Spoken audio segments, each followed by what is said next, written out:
alors que Amber Heard a toujours porté la responsabilité de l'échec de leur mariage sur Johnny Depp, affirmant qu'elle était seule victime de violences de sa part. Un enregistrement audio remet en cause sa version des faits. Dans celui-ci, l'actrice admet en effet avoir porté la main sur son époux d'alors. Le bras de fer juridique qui oppose Johnny Depp à Amber Heard depuis plus de 3 ans prend un nouveau tournant.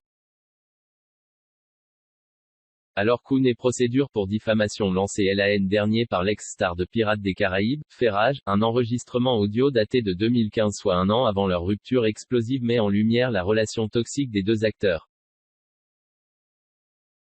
Publié le 31 janvier 2020 par le Daily Mail, celui-ci révèle les violences domestiques dont a également été victime le comédien de 56 ans.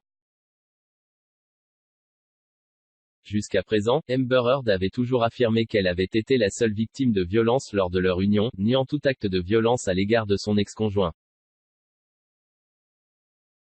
Dans l'enregistrement, qui a été réalisé avec le consentement de l'actrice de 33 ans lors d'une thérapie de couple, Johnny Depp et Amber Heard se confrontent après une violente dispute, s'accusant mutuellement de violences physiques.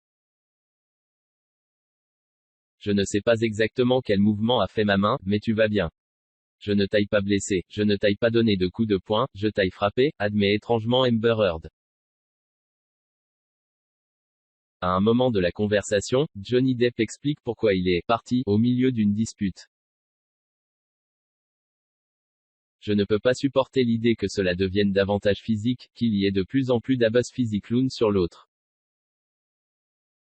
J'ai peur que ça se transforme en une putain de scène de crime. Il faut qu'on se reprenne, qu'on y arrive.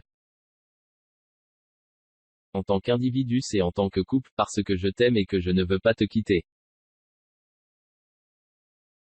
Je ne veux pas divorcer, je ne veux pas que tu sois exclu de ma vie. Je veux juste la paix. Si les choses deviennent physiques, on doit se séparer. On doit se tenir éloignés l'une de l'autre. Que ça soit pour une putain d'heure ou 10 heures ou une putain de journée. On doit s'y tenir, il ne peut pas y avoir de violence physique entre nous, dit-il. Je suis d'accord sur la violence physique, mais se séparer pour un jour, prendre un jour de congé hors de notre mariage, questionne ensuite Amber Heard. Tout ce que je dis, c'est qu'on doit prendre le temps qu'il nous faut. Je dois calmer le jeu une minute. Pour ne pas qu'on s'entertue, ou qu'on rompe, poursuit Johnny Depp, je ne peux pas promettre que tout sera parfait. Je ne peux pas te promettre de ne plus être violente, mon Dieu, parfois je suis tellement en colère que je perds les pédales. Je peux te promettre que je ferai tout pour changer, je te le promets. Je ne vais pas évoquer le divorce, sauf si je le pense vraiment, conclut Amber Heard. Une chose est sûre, la publication de cet enregistrement ne devrait pas arranger la défense d'Amber Heard, désormais mise à mal.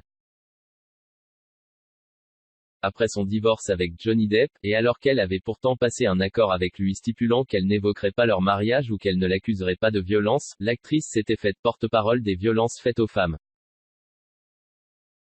En tant que femme publique, avec une certaine notoriété, j'ai une occasion unique de rappeler aux autres femmes que ce n'est pas comme ça que cela doit se passer.